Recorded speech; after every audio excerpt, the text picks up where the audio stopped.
नमस्कार मित्रांनो, शुभविवाह या मालिकेच्या आजच्या भागामध्ये पारितोष आणि भूमी आता बाळाच्या रूमचा दरवाजा उघडतात. त्याच वेळेला आता भूमी ही बाळाला घेऊन असते आणि बाळ तिच्या कुशीत असतं आणि ते छान गाढ झोपलेलंही असतं. त्याच वेळेला आता इथे भूमी ही मागे वळून बघते तर तिथे पारितोष आणि अमोली आलेले असतात. आता पारितोष आणि अमोली, "भूमी, तू इथे?" असं जोरात ओरडतात. त्याच वेळेला आता बाळ झोपलेलं आहे म्हणून ती हळू आवाज करा असं म्हणते. परंतु आता बाळ जेव्हा अमोली भूमीच्या हातात बघते त्यावेळेला अमोलीला मोठा धक्का बसतो, कारण ते सगळं तिला सहन होत नाही. तेव्हा मग पारितोष म्हणतो की "भूमी, पण तू इथे काय करतेस?" तेव्हा आता भूमी "जरा थांबा" असं त्यांना म्हणते आणि नंतर बाळाला ती पारितोषच्या हातामध्ये देते आणि छान झोपाळ्यामध्ये झोपवायला सांगते. नंतर आता पारितोष म्हणतो की "भूमी, अगं हे काय झालं आहे? तुझ्या हाताला लागलं आहे." त्यावेळेला आता अमोली पटकन बाळाला खेचून घेते.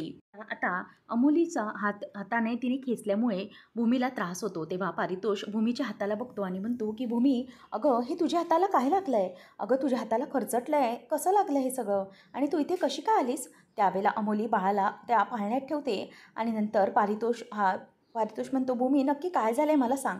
तेव्हा अमोली म्हणते की "पारितोष, अरे तू हिला काय विचारतोयस? मी सांगते ना तुला काय झालं आहे ते. अरे ही बाळाला भेटण्यासाठी इथे लपून-छपून आली आहे. कशासाठी आली आहे ही इथे?" तेव्हा मग पारितोष म्हणतो की "प्लीज अमोली, जरा शांत हो.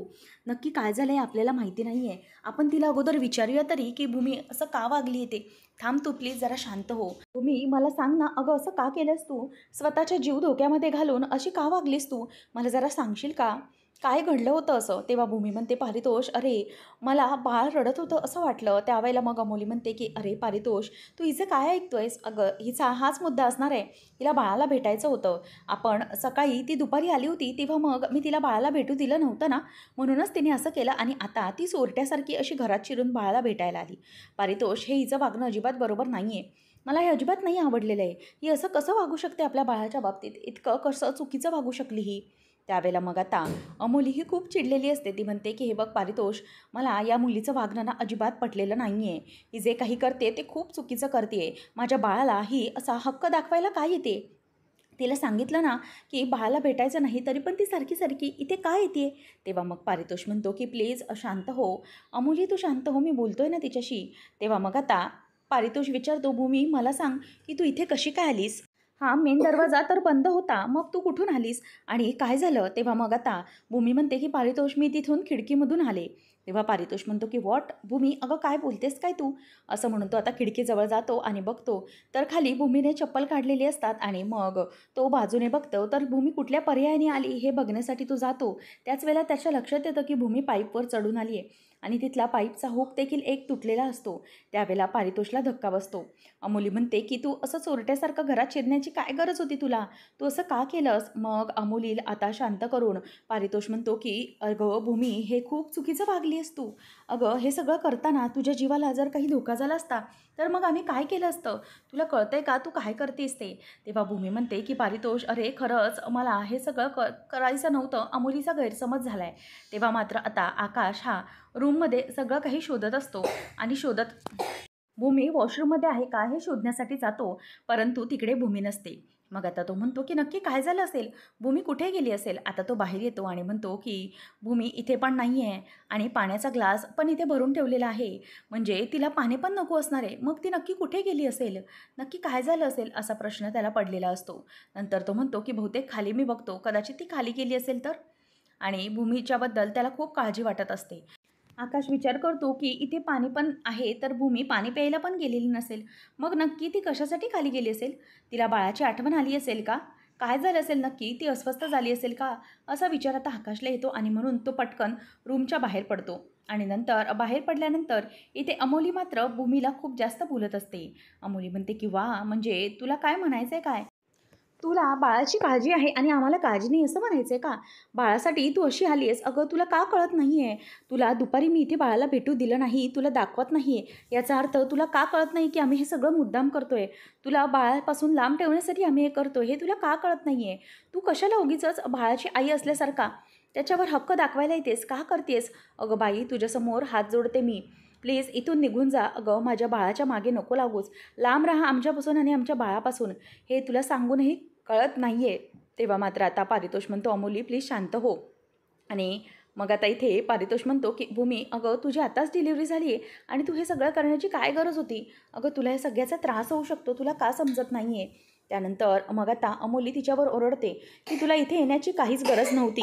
काही झालं तरीही आता या सगळ्या गोष्टी मला कळायला लागल्यात. मला ना बहुतेक कळतंय की तू मेन डोअरमधून आली नाही, इथून खिडकीतून आली. याचा अर्थ असाच झाला की तू चोरण्यासाठी आलीस बाळ. माझं बाळ चोरण्याचा प्रयत्न करत होतीस का तू? म्हणजे माझं बाळ हे तुला चोरायचं होतं. असं सगळं आता ती तिला बोलून दाखवत असते. अमोली म्हणते की भूमी, तू चोरण्यासाठीच आली होतीस हे बाळ. मला तरी वाटतंय की तू हे बाळ चोरायला आली होतीस. मला कळतंय ना हे सगळं यशी का वागते ते. हे बघ पारितोष, हिला आताच्या आता इथून घालवून दे आणि पुन्हा कधीही हिला या घरामध्ये घ्यायचं नाही आहे. तेव्हा मग आता पारितोष म्हणतो की भूमीला मी चांगलं ओळखतो, ती तशी नाही आहे. भूमी, काय झालं नक्की मला सांगशील का तू? अगं असं काय घडलं होतं की तू अशी पाईप चढून आलीस? जर तुझ्या जीवाला काही झालं असतं तर मग आपण काय केलं असतं? अगं हे सगळं तू प्लीज विचार करून माग की असं का करतेस तू? त्यानंतर मी तुला पहिल्यापासून सांगितलं होतं भूमी की तू माझ्या बाळाच्या बाबतीत लांबच राहा, परंतु तू माझं काहीच ऐकायला तयार नाही आहेस. तू हे सगळ्यांना मुद्दाम करतेस. माझ्या बाळाला ना तुला घेऊन जायचं होतं म्हणून तू हे सगळं करतेस. अगं मी आहे ना या बाळाची आई, आम्ही आहेत तिचे आई वडील. मग तू कशाला या बाळावर हक्क दाखवायला बघते?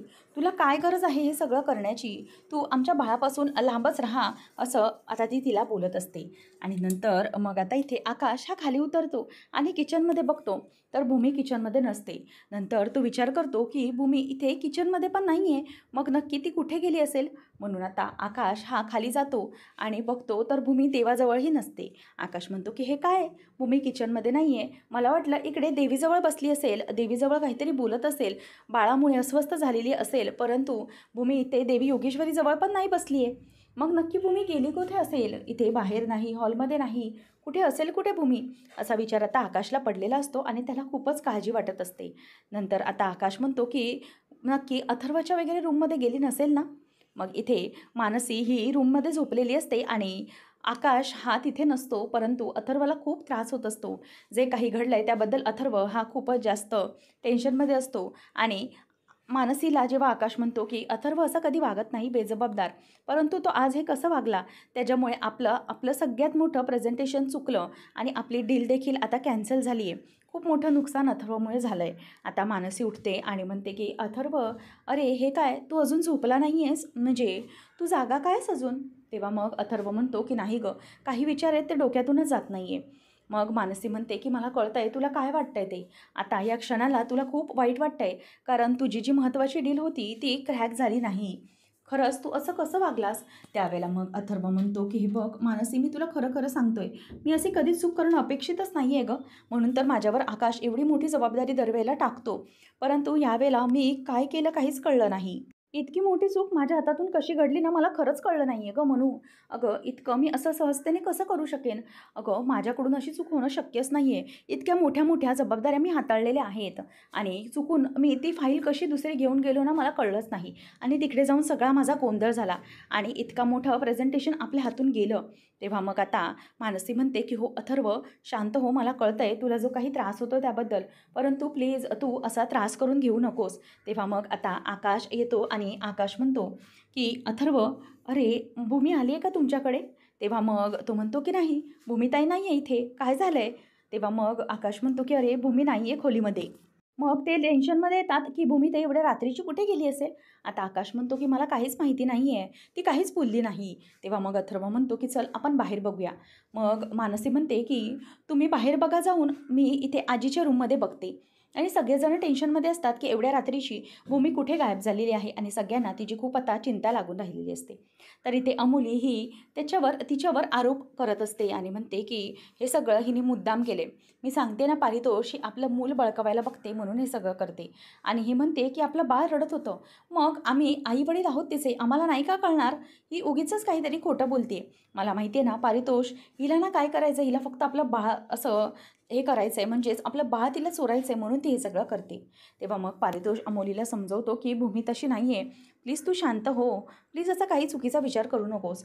तेव्हा मग पारितोषला भूमी म्हणते की बघ ना पारितोष, प्लीज तू हिला समजव, तुला माहिती आहे ना की मी कशी आहे ते. तेव्हा पारितोष म्हणतो की हो अगं प्लीज अमोली तू शांत हो, नक्की हे सगळं का घडलं आहे, कसं घडलं आहे, आपल्याला कळायला हवं आहे ना, त्याच्यातून काहीतरी मार्ग काढायला हवा आहे. प्लीज तुम्ही दोघंही असं चिडू नका. नक्की काय झालंय? आकाशला तरी हे माहीत आहे का भूमी? तेव्हा भूमी म्हणते की नाही, मी घरात कोणालाच सांगून आलेले नाही. तर इथे घरामध्ये आता मध्यरात्री सगळेजण उठलेले असतात. कारण भूमीने जो काही प्रकार केलाय त्यामुळे सगळ्यांना आता टेन्शन आलेलं असतं. आता आजी म्हणत असते की एवढ्या रात्रीची ही पोर कुठे गेली असेल काय माहिती. त्यानंतर मग रागिनी आत्या म्हणते की खरं तर तिच्या मनावर परिणाम झाला आहे म्हणून मला जास्त काळजी वाटते त्या पोरीची. नंतर आता इथे रागिनी म्हणते की कुठे गेली असेल काय माहिती. खरंच घरात कुठेच नाही आहे म्हटल्यावरती ही कुठे जाते काय माहिती, असं रागिनी म्हणत असते. त्याच वेळेला आता आजी म्हणते की तिचं नेमकं काय चाललं आहे काहीच कळत नाही आहे मला तर. तेवढ्यातच आकाश आणि अथर्व येतात आणि मानसी विचारते की काय झालं, ताईचा काही पत्ता लागला आहे का? त्यावेळेला अथर्व म्हणतो की नाही, काहीच नाही, आम्ही पूर्ण बाहेर ताईला शोधलं आहे परंतु ती कुठेच नाही आहे. कुठे गेली असेल ती काहीच कळत नाही आहे. त्यावेळेला मग आता अथर्व म्हणतो की भूमिताई कुठे गेली असेल एवढ्या रात्री. सगळीजणं टेन्शनमध्ये असतात. तेवढ्यातच आता इथे नीलांबरी आणि पौर्णिमा दोघीजण येतात. रागिनी मात्र चिडलेली असते की हे सगळं काय होतं आहे, या मुलीचं काय करावं ना खरंच कळत नाही आहे. त्यात ती ओली बाळंती नाही. त्यावेळेला मग आता लगेच नीलांबरी विचारते की काय तुमची ओली बाळंतीणीचं काय झालं, गेली कुठे ती? पौर्णिमा पण अगदी उत्सुकतेने विचारत असते. त्यावेळेला रागिनी ही बोलते की भूमी घरात नाही आहे, ती कुठेतरी गेली आहे. त्यानंतर मग आता रागिनीचं हे बोलणं ऐकल्यानंतर नीलांबरी आणि पौर्णिमा दोघीजणही खुश होतात की भूमी निघून गेली. तेव्हा मग आता पौर्णिमा बोलायला लागते की होणार हे ना असंच होणार. ही भूमी काय तिच्या मनावर परिणाम झाले असणार. तिला असं वाटत असेल की तिच्या बाळाकडे जावं आणि म्हणून ती कुठेतरी आता रस्त्यावर फिरत असणार. मला तरी हेच वाटतंय की हे सगळं ना या भूमीला त्या बाळाच्या दुःखामुळे झालंय. बाळाच्या दुःखात आहे ना ती, म्हणून तिला हा सगळा त्रास झालाय. परंतु कोणाला काहीच कळणार नाही की भूमी का कसल्या त्रासात आहे ती. हे सगळं काय होतं माहिती आहे, हे सगळं ना आकाशमुळे होते. खरं तर आकाशने जे काही चुका केल्यात ना, जे काही कर्म केले त्याची फळ, त्याची शिक्षा ही भूमी भोगते आणि भूमीला हा सगळा त्रास झाला आहे. हे सगळं झालं आहे ना ते केवळ फक्त आकाशमुळे झालं आहे, बाकी कोणामुळे झालेलं नाही. त्यावेळेला आता आकाश काहीच बोलत नाही, तो गप्प असतो. कारण दुसरी वेळी ही पौर्णिमा हे त्याला चांगलंच माहिती असतं. नंतर आता पौर्णिमा म्हणते की असंच होणार. मला माहीत होतं की जर काही त्रास झाला ना तर तो भूमीला होणारच आहे. नंतर आता हे सगळं घडतंय हे ह्यांच्यामुळेच घडतंय ना, यांनी जे काही वागले दुसऱ्यांबरोबर याचीच परतफेड यांना मिळते. असं पौर्णिमा आता त्याला परत बोलायला वाकडे तिकडं बोलायला सुरुवात करते. आणि हे सगळं जेव्हा ती बोलते त्यावेळेला मनूला राग येतो. मनू म्हणते की अगं पौर्णिमा काय बोलतेस, अगं वेळ काय आणि बोलतेस काय, आणि प्रत्येक वेळेला तुला आकाश भाऊजींना ब्लेम करायची काय गरज आहे गं? प्रत्येक वेळा तू त्यांना बोलत असतेस, त्यांची यामध्ये काहीच चूक नाही आहे, कळलं ना? त्यामुळे उगीचच तू त्यांना काही बोलायला जाऊ नकोस, त्यांनी काहीही केलेलं नाही आहे. त्यावेळेला आता इथे लगेच पौर्णिमा म्हणते की अच्छा, म्हणजे तुला असं वाटतंय की त्याने काही केलेलं नाही, तुला वाटतंय, पण जाऊन दे, मला तर कळतंय ना की कोणामुळे काय झालेलं आहे. हे सगळं त्यांच्यामुळे झालं आहे. तेव्हा आता लगेच आकाशची ट्यूब पेटते. तो म्हणतो की आजी, कदाचित भूमी ही बाळाला भेटायला तर गेली नसेल ना पारितोषच्या घरी, कारण भूमी मला सांगत होती की दुपारी ती बाळाला भेटायला गेली तर तिला बाळाला भेटून दिलं नाही. मग कदाचित आता ती बाळाला भेटायला गेली असेल का, असा विचार आता आकाश करत असतो. आणि त्यानंतर मग आता आकाश म्हणतो की नक्की काय झालं असेल, मला बघायला हवं. तेवढ्यातच आता आकाश म्हणतो की 1 मिनिट, पारितोषचा फोन आला आहे. पारितोष म्हणतो की आकाश, अरे भूमी माझ्याकडे आली आहे. तेव्हा मग पारितोषला तो म्हणतो की आम्ही सगळे भूमीला शोधत होतो, नक्की काय झालं आहे? तेव्हा मग पारितोष हा घडलेला सगळा प्रकार हा त्याला सांगायला सुरुवात करतो. तो म्हणतो की अरे भूमीला दरवाजा घरातला बंद होता, म्हणून भूमी बाळाला भेटण्यासाठी मागच्या बाजूने आली आणि ती अक्षरशः पाईप चढून घरामध्ये आलेली आहे. आणि तिथला पाईपचा हुकही तुटलेला होता. कदाचित भूमीला त्याचाच त्रास झाला आणि तिला थोडंफार लागलं देखील आहे. हे ऐकल्यानंतर आता आकाशला धक्का बसतो. आकाश म्हणतो की थांब, तिथेच थांब पारितोष, मी लगेच येतोय. त्यावेळेला पारितोष म्हणतो की हो प्लीज तू लवकर ये. त्यानंतर मग आता इथून आकाश हा निघून जातो आणि आकाश जाताना म्हणतो की भूमी पारितोषच्या घरी आहे, मी जातो. त्यावेळेला तिथे रागिनी म्हणते की मी पण येते तुझ्यासोबत. तर ती त्याच्यासोबत जाते आणि पौर्णिमा म्हणते की कदाचित ना भूमीच्या मनावर परिणाम झालेला आहे. हे सगळं घडलं आहे ना त्यामुळे तिच्या मनावर परिणाम झाला आहे. ती बाळाला भेटायलाच गेलेली आहे असं म्हणून आता दोघीजणही खुश होत असतात. आणि तिकडे अमोली बोलली असणार हेही त्यांना आनंद झालेला असतो. रागिनी आता आकाशच्या मागे मागे पटापट पळते आणि भूमी ही विचार करते की नेमकं ताईचं काय झालं असेल. ताई अशी अचानक कोणालाही न सांगता रात्रीची बाळापाशी का धावली असेल, असा विचार तिलाही येत असतो. तरी ते आजी म्हणत असते की पौर्णिमा, खरंच काही कळत नाही बाळा एवढ्या रात्रीचं ही अशी अचानक कशी काय निघून गेली. तेव्हा आता अमोली आणि पारितोष वाट बघत असताना आकाश धावत येतो. आता भूमी, तू काय करतेस इथे, असं आकाश विचारतो. तेव्हा भूमी येते आणि आकाशला मिठी मारते आणि आकाश तिला शांत करत म्हणतो की भूमी, पहिले तू इथे बस. काय झालंय ते मला नीट सांग. काय झालंय जेणेकरून तू इथे अशी आली आहेस? नक्की काय घडलंय ते मला आता तू सांग. त्यावेळेला अमोली ही रागाने त्यांच्याकडे बघतच असते. अमोली म्हणते की काय घडलं म्हणजे? माझ्या बाळाला चोरण्यासाठी आली ही इकडे, मुद्दाम आली आहे ती तिकडे. तेव्हा मग पारितोष म्हणतो की प्लीज अमोली शांत हो ना, आता भूमीला बोलू दे. तेव्हा मग आता पारितोष हा भूमीला बोलायला सांगतो आणि म्हणतो की बोल भूमी, नक्की काय झालेलं आहे? त्यावेळेला आता इथे आकाश म्हणतो की भूमी बोल, काय झालंय नक्की? तू इथे अशी अचानक कशी आलीस रात्री, तेही कोणाला न सांगता? भूमी म्हणते की आकाश, मी सांगते, सगळं सांगते. अरे आकाश, जेव्हा मी रात्री झोपले होते ना, मला अचानक स्वप्नात बाळाचा रडण्याचा आवाज ऐकू आला आणि बाळाचा रडण्याचा आवाज ऐकू आला. झोपेतून मी उठली त्यानंतरही मला तसाच रडण्याचा आवाज येत होता. तुला मी उठवेन तर तू गाढ झोपलेला होतास. पण मग मी ठरवलं की मला बाळाचा रडण्याचा आवाज येतोय, मला ना बाळ कुठेतरी हाका मारतोय, त्याला माझी गरज आहे असं मला असं वाटत होतं. म्हणून मी घराच्या बाहेर पडले, धावत धावत पडले. आणि त्याच वेळेला आता लगेच अमोली म्हणते की ओ प्लीजच, काय बोलतेस भूमी, तुला तरी कळतंय का? म्हणजे माझं बाळ इथे मला रडतंय ते कळलं नाही आणि तुला तिथे रडलंय ते कळतंय. म्हणजे काय नक्की माझं बाळाला तू स्वतःचं बाळ म्हणवतेस का? नक्की काय करतेस हे तुला तरी कळतंय का? तेव्हा मग पारितोष म्हणतो की प्लीज अमोली, तिचं म्हणणं तरी आपण निदान ऐकून घेऊया, तिला काय म्हणायचं आहे ते. तेव्हा मग आकाश म्हणतो की बोल भूमी, काय झालं आहे? तेव्हा मग भूमी म्हणते की आकाश, अरे मी इथे आले परंतु मला खरंच खूप वाईट वाटत होतं. मला जो माझा संशय होता तो खराच ठरला होता, कारण दरवाजाच्या बाहेर मी पारितोषच्या आले तेव्हा हे बाळ रडत होतं. रागिणीच्या डोक्यात दुसराच विचार सुरू असतो. ती म्हणते की अरे वा, या अमोलीच्या मनामध्ये भूमीविषयी खूपच कडवटपणा दिसतोय. याचा अर्थ असाच आहे की या अमोलीचा वापर आपण भूमीच्या विरोधात कारस्थानं करण्यासाठी नक्कीच करू शकतो. भविष्यात ही अमोली आपल्या नक्कीच कामी येऊ शकते, असा विचार पौर्णिमा असा विचार रागिणी करत असते. आता भूमीला ती म्हणत असते की नाही गं भूमी, तू फार खोटं बोलतेस. आणि नंतर ती पारितोषला म्हणते की पारितोष, अरे ही सगळं खोटं बोलते, असं काहीच नाही आहे. ही जे काही म्हणते ना त्याला काहीच अर्थ नाही आहे. ही फक्त थापा मारते, बाकी काही नाही, उगीचंच कारण शोधते. भूमी म्हणते की खरंच आकाश, मी कारण वगैरे काही शोधत नाही आहे, मी खरं खरं सांगते, मला बाळ रडण्याचा आवाज आला. इथे येऊन मी खूप बेल देखील मारल्या परंतु यांनी दरवाजा उघडला नाही.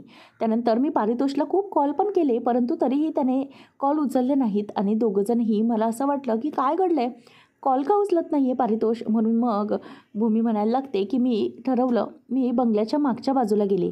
बाजूला जाऊन बघितलं तर तिथे वरती जायला काहीच मार्ग नव्हतं आणि त्या खोलीमधूनच बाळाचा रडण्याचा आवाज येत होता. नंतर मग अमोली म्हणते की काहीतरी खोटं बोलतीये, ही फोन करत होती, आपल्याला कळलं नाही. त्यावेळेला आता तो फोन बघतो आणि म्हणतो की हो, भूमीचे मिस कॉल्स आहेत. तेव्हा मग लगेच भूमी खोटं बोलणार नाही असं आकाश तिची बाजू घेतो. आणि नंतर मग आता आकाश म्हणतो की भूमी, काय झालं तरी आता आपण इथे यायचं नाही आहे. तुला कळतंय ना की ते तिचे आईवडील आहेत, मग ते घेतील ना तिची काळजी. उगीचच तू त्या बाळावर हक्क दाखवायला जाऊ नकोस, काहीच गरज नाही आहे. याच्यामुळे आपल्या माणसांना म्हणजेच अमोली आणि पारितोषला त्रास होतोय, हे तुला कळतंय का? तेव्हा मग आकाश म्हणतो की व्हेरी व्हेरी सॉरी पारितोष, एवढ्या रात्री भूमीमुळे त्रास झाला. तेव्हा पारितोष म्हणतो की आकाश, वेडा आहेस का? अरे तू हात का जोडतोयस? खरं तर या सगळ्यामध्ये भूमीची काहीच चूक नाही. अरे या सगळ्यामधून भूमीला आपण सगळ्यांनी मिळून बाहेर काढलं पाहिजे. ती ज्या या ट्रॉमामध्ये आहे ना, त्यातून तिला लवकर बाहेर काढलं पाहिजे. तिची याच्यात काहीही चूक नाही आहे. मला सगळं, मी तिला व्यवस्थित समजू शकतो. भूमी कशी आहे, माझी खूप चांगली मैत्रीण आहे ती. तेव्हा मग आता आकाशला तो सल्ला देतो की आपण तिची काळजी घेतली पाहिजे सगळ्यांनी मिळून.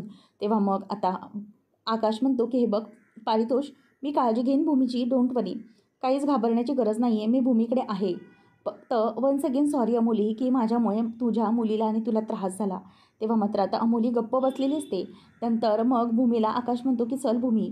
भूमी म्हणते की आकाश प्लीज माझं ऐकून घे ना, मला प्लीज एकदा त्या बाळाला कुशीत घेऊ दे ना, प्लीज एकदा मी तिच्याकडे बघेन, नंतर नाही येणार मी. तेव्हा मग आता अमोली तिच्या बाळाला पटकन घट्ट धरते की भूमी तिला घ्यायला नको म्हणून.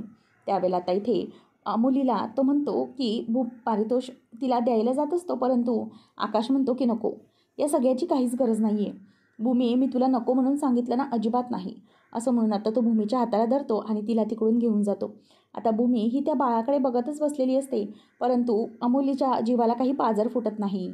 आकाश आणि भूमी तिकडून गपचूप निघून जातात परंतु आता त्याचं तिला खूपच वाईट वाटत असतं. त्यानंतर आपल्याला पाहायला मिळतं की इकडे पारितोष हा वाईट वाटून घेत असतो. रागिनी हात जोडते आणि म्हणते की I am very sorry Paritosh, खरं तर हे खूप चुकीचं घडलं आहे सगळं. मला माहिती आहे, मला माफ करा. आमच्यामुळे तुम्हाला इतका त्रास झाला. तेव्हा मग पारितोष म्हणतो की नाही, इट्स ओके आत्या, काहीच प्रॉब्लेम नाही. आणि आत्या आता तिथून निघून गेलेली असते. नंतर मग अमोली बाळाला घेऊनच असते. ती भूमीकडे जाणाऱ्या भूमीकडे अगदी रागाने बघत असते. आणि पारितोषला मात्र खूप वाईट वाटलेलं असतं की असा प्रसंग आपल्या मैत्रिणीवर ओढवला आहे, परंतु आपण तिची मदत करू शकत नाही आहे. तर इथे अमोली म्हणते की पारितोष, मला हे अजिबात आवडलेलं नाही आहे. इथून पुढे आपण भूमीला या घरामध्ये आणायचे नाही, असं आता ती त्याला सांगते. आणि त्यानंतर मग असं म्हटल्याबरोबर पारितोषलाही वाईट वाटत असतं. आणि पारितोष भूमीच्या परिस्थितीचा विचार करत असतो. आता जेव्हा भूमी बाहेर निघून जाते तेव्हा बाळ मात्र रडू लागतं.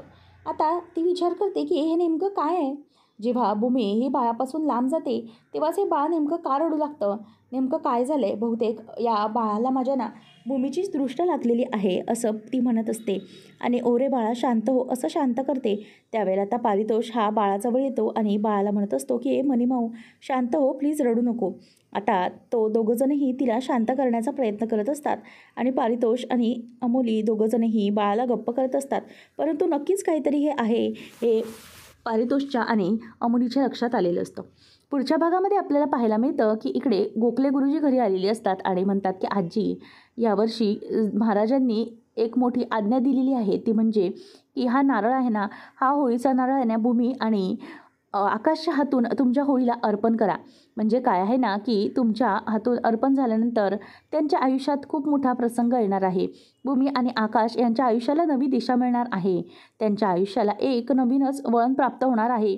त्यामुळे मी तुम्हाला हे सांगतोय की उद्याच्या होळीमध्ये, आता येणाऱ्या होळीमध्ये हे नारळ आकाश आणि भूमी तुम्ही दोघांनीही एकमेकांनी धरून नारळ हा होळीमध्ये अर्पण करा. म्हणजे तुमचं आयुष्य आता व्यवस्थित होऊन जाईल. आता आकाश आणि भूमी दोघंजणही तो होळीचा नारळ घेतात आणि गुरुजींना नमस्कार करत असतात.